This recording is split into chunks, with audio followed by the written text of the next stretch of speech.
Sorry, sweetheart, this table's for family only. My mother smirked as she pointed me to a fold-out chair by the trash can.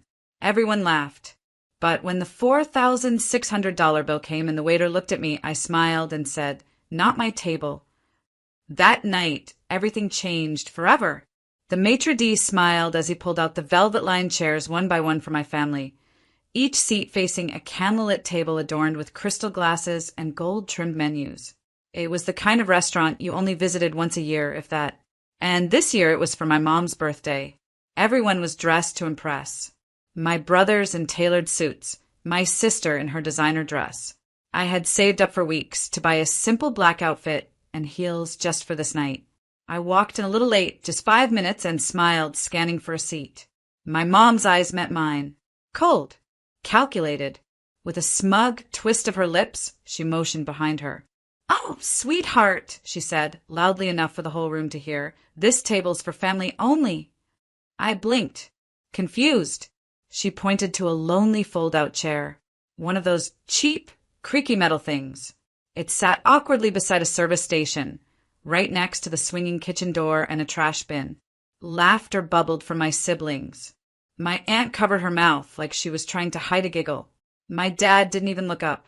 I stood there for a second, heart pounding, face burning, waiting for someone, anyone, to say it was just a joke. That, of course, I had a place at the main table, that I belonged. But no one did. I nodded, bit my lip, walked over, and sat on the cold chair without a word. My view was of a stained wall and a busboy emptying food scraps.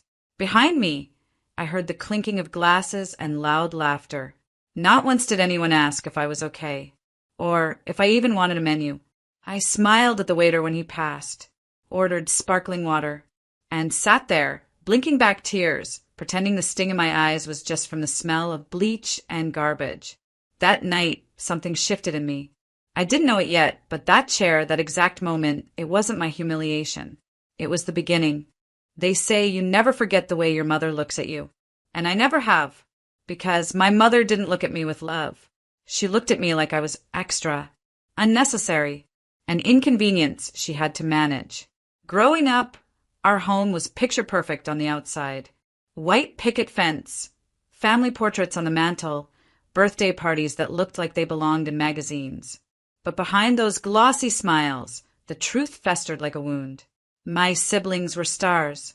My older brother, Nathan, was the golden boy, straight A's, football captain, the pride of the family. My younger sister, Ivy, was the little princess, showered in praise, always in new dresses, always getting her way. And me? I was the helper, the one who set the table, cleared the plates, ironed the uniforms, ran the errands. I wasn't asked, I was expected. If I complained, my mom would smile that cruel little smile and say, "Be useful, Ria. You don't have much else going for you, do you?" And if I looked to my dad for help, he'd glance at his newspaper, shift in his chair, and pretend he didn't hear. Silence was a specialty. I remember once I made a handmade birthday card for my mom. I was maybe 7. Spent hours coloring it, writing a poem inside, cutting tiny paper hearts to glue around the border. She opened it, looked at it for half a second, and set it aside like it was a receipt. No smile. No thank you.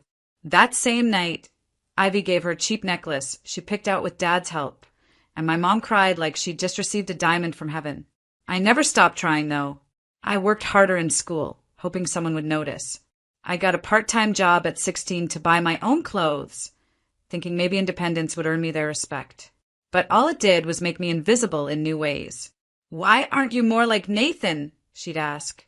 "Why can't you be graceful like Ivy?" It wasn't just favoritism. It was a slow, constant chipping away, until I stopped asking for love and started measuring my worth by how much I could endure. So, when she pointed to that chair by the trash can, it didn't shock me. It just confirmed what I had always suspected. I had never really been part of the table. I moved at the moment I turned 18. There was no dramatic goodbye, no tears at the door. Just me, a duffel bag, and a quiet exit no one tried to stop. My mother didn't ask where I was going. My father didn't offer money or even advice. Nathan and Ivy didn't notice. I doubt they even looked up from their phones. I wasn't running away. I was setting myself free, even if it meant walking straight into the unknown. Those first few years were brutal.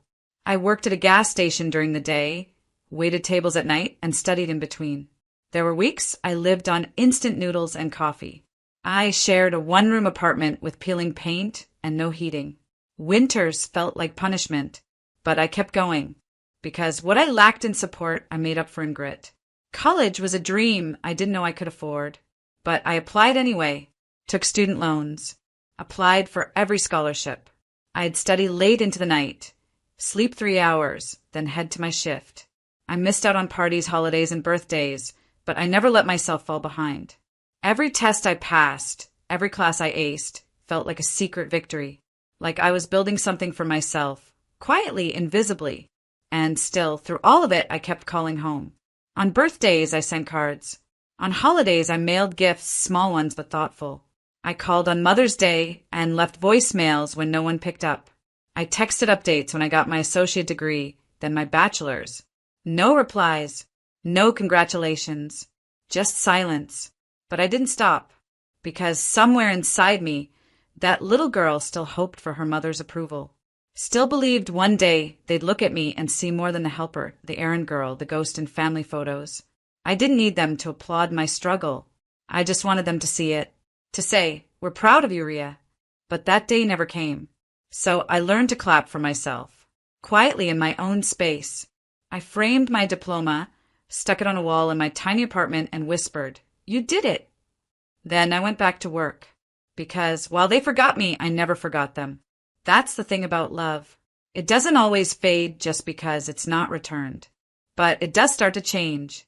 I sat there in that wobbly fold-out chair by the trash can, trying to pretend I didn't feel like garbage myself. The restaurant was expensive, crystal glasses, white linen napkins, silverware that didn't match my budget or my outfit. I had chosen a simple dress, not designer but elegant. Still, the moment I walked in, my sister Ivy glanced me over and said, "Did you get that from a thrift store clearance rack?" The others chuckled. Even my mother didn't defend me. She just sipped her wine and said, "Well, at least you made the effort." I bit my tongue. I had brought them small gifts, souvenirs from a business trip I'd taken to Chicago, where I'd closed my first major deal. A little leather wallet for Dad, a perfume for Mom, and custom keychains for Nathan and Ivy. Not expensive, but thoughtful. Personal. When I handed them out, they barely glanced at them. Nathan held his up and said, "Do I look like I need a keychain?" before tossing it back onto the table like it was a used napkin. Ivy didn't even open hers. My father left the wallet in the booth when he went to the restroom. My mother rolled her eyes and muttered, "Trying too hard, as usual." Still, I smiled. I tried joining their conversations. Asked about Ivy's wedding plans, Nathan's new condo, my parents' vacation. They answered, sure, but like they were talking to a stranger, a distant relative they barely remembered. No follow-up questions, no warmth. Then Ivy asked what I was doing these days. I perked up, heart hopeful. "I've been working in real estate," I said. "Actually, I just launched a small property firm." "That's nice," Mom cut in, "but it must be exhausting doing it all on your own. Some people are just built to settle for less." The table laughed. I nodded, pretending it didn't sting. Pretending I hadn't built something from absolute nothing. Pretending I wasn't wearing shoes I bought with my own money after pulling 14-hour days to keep my clients happy. Pretending their laughter didn't sound exactly like it had when I was 13 and spilled juice on Ivy's dress. And they all called me clumsy, useless, embarrassing. I just sipped my water and looked down at my napkin, trying to blink away the sting behind my eyes. They didn't see me. Not really. And I was starting to realize they never had. The laughter simmered as dessert was cleared. Empty wine bottles stood like trophies across the table, testaments to their indulgence. The waiter returned with a polished smile and handed over the bill, presented in a sleek black leather folder. My mother didn't even hesitate. "She's paying," she said, her voice light but sharp, her manicured nail pointing directly at me. "Didn't you say you've got money now?" The words felt like a slap, sugar-coated but still bruising. The entire table turned to look at me. I blinked, unsure if I heard her right. "I what?" Nathan chuckled, stretching back in his chair. "Come on, Ria. Big shot real estate mogul, right?" I glanced at the bill and my heart jumped. $4,600. They had ordered steaks, seafood towers, endless bottles of wine, custom desserts, the works. I hadn't touched half the items on the table. I had been too busy trying to keep up with the conversation, too busy swallowing pride. I looked at my father. He didn't meet my eyes. He just adjusted his glasses, as if this wasn't his problem. Ivy was texting under the table. My mother sipped what had to be her fourth glass of wine and offered me a smile that wasn't really a smile. "What's wrong?" she asked. "You said you were doing fine." Yes, I had said that because I was doing fine, but not $4,600 on people who don't respect me fine. Still, I felt the familiar tug in my chest, the compulsion to be enough, to prove something, to finally be considered worthy. I'd been chasing that since I was old enough to notice the difference in tone when they talked to me versus my siblings. I took a breath, then another, and then I looked at the waiter and smiled. "That's not my table." The waiter blinked. "Sorry." I leaned forward just slightly, my voice calm, almost gentle. "This isn't my table," I repeated. "I'm not with them." The table fell silent. My mother's jaw tightened. "What are you talking about?" "I wasn't invited," I said, pushing my chair back. I wasn't welcomed. I was humiliated, insulted, ignored. "So, no, I won't pay for this dinner, because it's not mine. None of this is mine." I stood, smoothing down my dress. Nathan scoffed. "Wow, dramatic much?" I didn't even look at him. The waiter looked from me to the others, unsure. "They'll split it," I said softly. "I'm sure they can afford it. After all, they're family." Then I turned and walked away, heels clicking against the marble floor, my heart racing. Not with shame this time, but with something I hadn't felt around them in a long time. Freedom. For once, I hadn't begged to be accepted. I hadn't played the part. I had simply walked away, and that somehow felt richer than any bank account balance I'd ever earned. I stood still for a moment, letting the silence settle like a storm cloud over the linen-draped table. Their faces were frozen, forks mid-air, mouths slightly open. The tension was thick enough to cut with the steak knives they had so lavishly used. "I'm not family," I said, my voice steady, even soft. "Remember? That's not my table." No one moved. I gave the waiter a polite nod and turned away. My heels clicked with certainty this time. I didn't flinch. I didn't look back. Behind me, I heard a shuffle. My mother hissed something under her breath. My sister gasped. My brother cursed. But I was already walking out, past the chandeliers, past the wine display, past the reflection of the girl who'd always been left out. Not anymore. As I reached the hostess stand, the waiter jogged up beside me, a separate bill in hand. I smiled and took it. "Thank you for separating it ahead of time," I said, pulling my card from a sleek clutch. I knew how tonight would go. He nodded almost too kindly. "You don't deserve that." I shrugged. They've been rehearsing that act for years. I tipped generously, enough to make his eyes widen. "Split the rest evenly," I said, motioning to the chaos I'd left behind. "They're family, after all." As I stepped outside, the crisp air hit my skin. It felt like the first deep breath after years underwater. I didn't cry. I didn't second guess. Inside, I could imagine the scramble, the confused calls for the waiter, the arguments, the way my mother would twist it all later to make herself the victim. But that wasn't my concern anymore. Not my seat. Not my laughter. Not my debt. Not my table. I walked to my car, unlocked the door, and for the first time in years, felt entirely in control of the story they once wrote me out of. And, oh, I wasn't done yet. Exactly 1 week later, my phone rang. I stared at the screen. Arjun. My brother. I let it ring. Then again, this time it was Mom. Then my sister. Then Dad, who hadn't called me in over a year, and even then it was just to ask if I could pick up dry cleaning while I was in the area. I didn't answer. Not a single one. I was in the middle of something far more important. The glass conference room was buzzing with quiet energy. My legal team sat across from a room full of suited executives, pens in hand.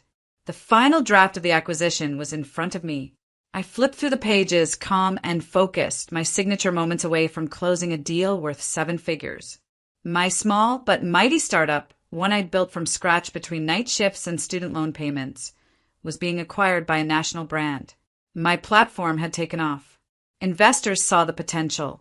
But more than that, I saw myself. Fully. Finally, my phone buzzed again. This time a message popped up. They'd charged our cards, but it wasn't enough. Restaurant filed a report. So we dined and dashed. Can you call me back? Arjun. I didn't. They thought I'd pick up because I always had. Because I always bailed them out, cleaned up their messes, quietly swallowed the shame they fed me at every gathering. But that Ria? She no longer existed. The truth is, I had anticipated this. When I walked out of that dinner, I left them not just with the bill, but with the weight of their own entitlement. They thought they were punishing me with that fold-out chair. They didn't realize they were handing me the microphone. Another message came in. Mom says you owe us an apology. You embarrassed us in public. What kind of daughter does that? I nearly laughed. Apology? What kind of mother mocks her child and sits her next to garbage? What kind of family laughs at one of their own just because she wore a dress from clearance and not couture? My pen hit the final page. I signed. I smiled. My life, my real one, had just begun. Later that night, I opened my email.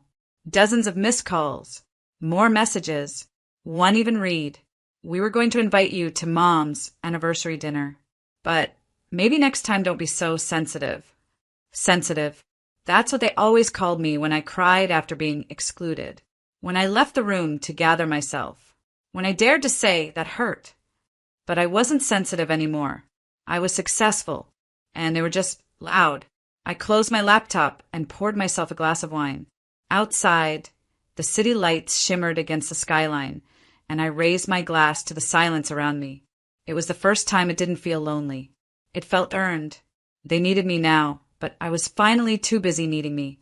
The wind on the rooftop was just perfect, not too cold, just crisp enough to remind me autumn had arrived. Golden string lights danced overhead, and jazz hummed from a live trio in the corner. The skyline stretched behind us, bold and breathtaking. But the best part wasn't the view. It was the table. A long, elegant table covered in white linen, fresh flowers, and gold-trimmed plates. 20 seats, every one of them filled with someone who had seen me, valued me, chosen me. No one here smirked when I spoke. No one laughed at my outfit or asked why I thought I deserved a seat. Because here I belonged. Across from me sat my co-founder, Ava. She raised her glass with a grin. To the woman who closed a deal and a door in the same week. Laughter rippled around the table. My mentor, Mr. Kaplan, nudged my elbow. You've always had it in you, kid. Just needed to stop waiting for permission. I nodded, quietly soaking it all in. The warmth, the peace, the absence of judgment. This dinner wasn't loud or overdone. It didn't need to be. It was mine. Every guest was someone who'd walked beside me through the climb. My investor, my roommate turned sister, the barista who offered me free coffee during my broke coding days, and whom I later hired to manage our new office. This wasn't about revenge. It was about recognition. I'd spent years begging for scraps at a table where I was never wanted, where I was placed beside trash, literally and emotionally. Now, I'd built my own table, and there was no fold-out chair in sight. Halfway through dinner, Ava leaned in. Did your family ever call again? I smiled. They did. Wanted to talk things out. Said they were hurt by how I acted. What did you say? I didn't, I replied, lifting my glass. Because you don't owe explanations to people who only love you when you're silent. Everyone nodded. They got it. Because they knew what it meant to rise above without ever stepping down to explain your worth. As dessert arrived, small slices of cardamom cake and handmade truffles. I stood up and tapped my glass. Thank you, I said, voice soft but steady, for seeing me before the world did, for clapping when I won, and for sitting at this table, not because you had to, but because you wanted to. A chorus of cheers followed, glasses raised high. I looked out at the city lights, then back at my people. My real family. That night, I didn't just host a dinner. I reclaimed every version of myself that ever felt small. I rewrote the rules. I sat at the head of a table that didn't just hold food, but history, healing, and a whole new beginning. And in that moment, with the stars above and laughter around me, I knew one thing for sure. I was never the problem. I just outgrew their table.